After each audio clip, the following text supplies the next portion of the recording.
How to fix Conexant SmartAudio HD no sound issue for Windows. 1. Roll back your driver, if you can.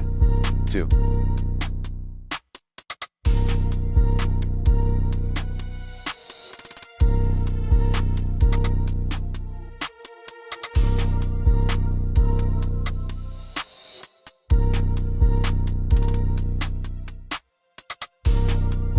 Update all your device drivers using the recommended Avast driver updater in this video guide.